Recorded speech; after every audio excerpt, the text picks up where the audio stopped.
the station covering all of the DMV. This is DC News Now. Up on the news at noon, multiple areas in the DMV are now under heat emergencies, where it's feeling the hottest on the near 100-degree day. Plus, how to tell the difference between heat stroke and heat exhaustion, when you just need to cool off and when it's time to head to the hospital. And later, don't let costs creep up during the heat wave, how you can save money when it comes to energy use at home.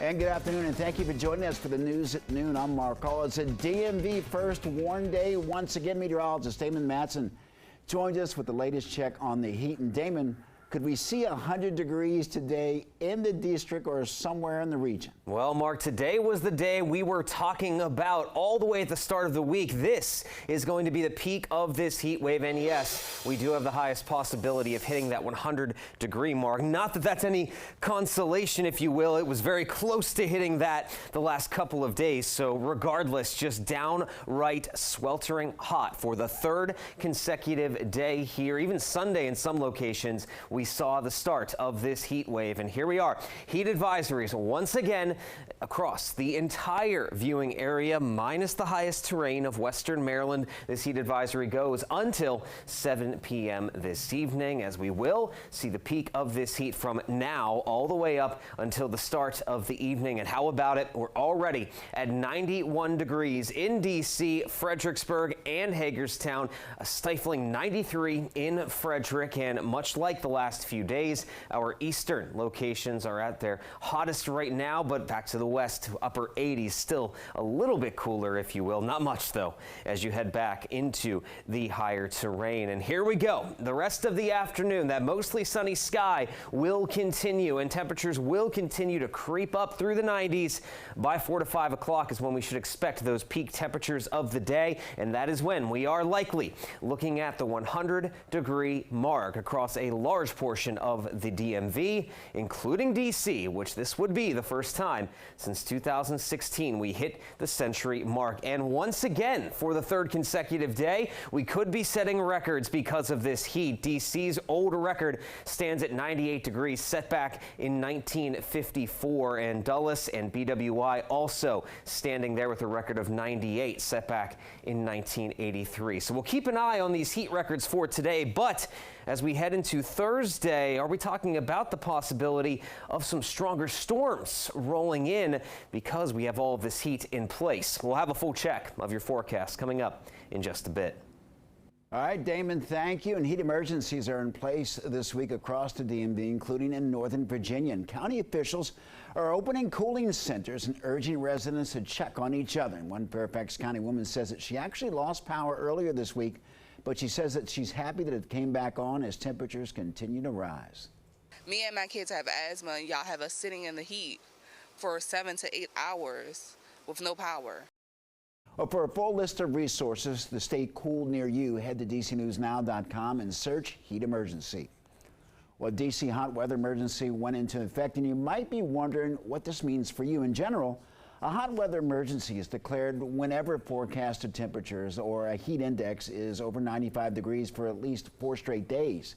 Now, after it's declared, the district always opens cooling centers for people looking for relief from the heat. And DC leaders also offer transportation to shelters and cooling centers for people with disabilities. And again, those locations are on our website. And you do have time to, if you have to spend some time outside, you should be aware of the risks. Now, experts warn too much time in the sun can lead to heat exhaustion or even a heat stroke. Symptoms of heat exhaustion are clammy skin, weak pulse, and dizziness. And signs of heat stroke include headache, rapid heartbeat, and a body temperature over 103 degrees. Now, if you or anyone is suffering from a heat stroke, you should go to the hospital immediately. Developing now, scary moments for a school bus carrying children in Montgomery County after a car crashed into it head on. DC News Now's Liberty Zabaya is on River Road with the latest from the crash. Well, we know that school bus was carrying 4 people on board when a Toyota Corolla driving on the opposite side of the road here cross the median and then hit that bus head on. You can see the damage left behind on this school bus from Montgomery County Public Schools. Just after 8 this morning, officers say a Toyota Corolla was traveling eastbound on River Road toward Washington, D.C. That's when they say the Corolla first hit an SUV, then crossed the center median, then struck a bus on the opposite side head on. The bus was carrying 2 children, a bus driver and a helper inside. Officers say the bus driver and helper were taken to the hospital. The 2 children on board were okay. And officers say that the driver of the Toyota Corolla did suffer serious injuries, but was also taken to the hospital and is expected to survive. For now, in Bethesda, Liberty Zabala, DC News Now. A big thanks to Liberty Zabala. And new details this afternoon on last night's mass shooting in Southwest D.C. 5 people were shot. One of those people died. Now police have arrested 3 in connection to the shooting. It all happened at an apartment complex in the Navy Yard neighborhood. Police say that when they got there, they found 2 men inside who had been shot, and one of them died on the scene. 3 more men took themselves to the hospital. All 3 had also been shot. A 6th man was also hurt from falling out of a window. Police say that they believe that all men knew each other, and they will release more details sometime later today. And staying in the district, we have results of the first weekend under the juvenile curfew. Police say that 4 juveniles were found in violation this past weekend. All 4 were taken to the Department of Youth Rehabilitation Services and then released to a parent or guardian. The curfew focuses on 7 areas around the district, and kids under 17 must be off the streets from 11 p.m. to 6 a.m. Sunday through Thursday and midnight to 6 a.m. on Friday and Saturday. D.C. leaders say that this aims to crack down on youth crime. And if you want to help the D.C. police in their efforts, morning anchor Tanaya Wright highlights some of those opportunities. Mayor Bowser is encouraging people looking for a job to apply for opportunities across D.C. government. She is reminding people of the upcoming Prospect Days where applicants can find jobs this month. Starting tomorrow, D.C.'s Office of Unified Communications is hosting their Prospect Day for 911 call operators. It starts at 8 a.m. at the OUC headquarters in Southeast. D.C. Police also has a Prospect Day this Friday. That starts at 9 a.m. at the D.C. Police headquarters in Southwest. Then this weekend, the Department of Youth Rehabilitation Services will be hosting their hiring fair on Saturday. That starts at 10 a.m. at the MLK Jr. Memorial Library in Northwest. And finally, Learn 24 and the Department of Parks and Rec have their After School in the City event. That is on Saturday as well. They showcase work opportunities for young people during the school year. That starts at 11 a.m. at the Turkey Thicket Rec Center in Northeast. Meantime, you can find more opportunities to work with D.C. government on the mayor's website. Tanaya Wright, D.C. News Now.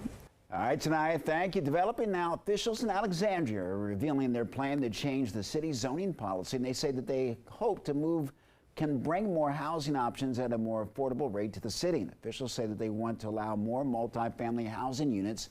They say that they also want to turn some office buildings in that area into housing. This plan comes as the city admits that it has problems with its housing market. One issue will help with housing production, which is very important for meeting our supply and demand. Others are very much targeted toward housing affordability and making sure that the units that are produced are affordable to people with lower incomes. Well, officials say that they also are looking into other policy changes like reducing parking minimums, especially in areas near public transportation. Well, staying in Alexandria, renters at the Potomac West Apartments are demanding solutions to sudden rent increases of up to $500. Now, Tenants and Workers United Advocacy Group say an 85-year-old resident told them that his rent is going up by $520. The group is calling on the apartment's management to do better. Our call today to the folks from Potomac West Apartments is stop the high and unfair increments of rent, improve the maintenance and repairs of the units, and meet with the tenants to find the solutions to the challenges they're facing. And the group says renters have requested to meet with management, but they say the management firm has not yet responded. And developing now, a Prince George's County police officer is suspended after a video of him went viral online. Our Randy Bass is breaking down what we're seeing on the video and what's next for the officer. We now know that Prince George's County officer's name, Francesco Marlette. His police powers have been suspended pending the outcome of an investigation into this video. Here you see him getting into the back of the police car, but before that, he and a woman were standing in front of his car, standing there having a conversation. He leans in for an embrace, and then they get into the back of the car. The social media storm surrounding this video all started earlier this week. It was recorded in Oxon Hill and uploaded to TikTok, where it now has millions of views. The video then made it to X, formerly known as Twitter, Facebook, and of course anywhere else you can think of. That video was taken at South Lawn Park, and neighbors in that area tell us they were shocked at what they saw in this video. Oh my God, there's kids around there at the time, all the time, and he didn't care. And it was not dark. He don't respect the uniform. He don't respect the police car. I can't believe that. That was neighbor Norma Santos. She also tells us she feels incidents like these can harm the community's trust in police departments. Again, Officer Francesco Marlette is suspended by the county's police department as it looks into the video. Right now, it's not clear where the agency stands in the early days of its investigation. Be sure to stick with us as this story develops. For now, in the studio, I'm Rainey Bass, DC News Now.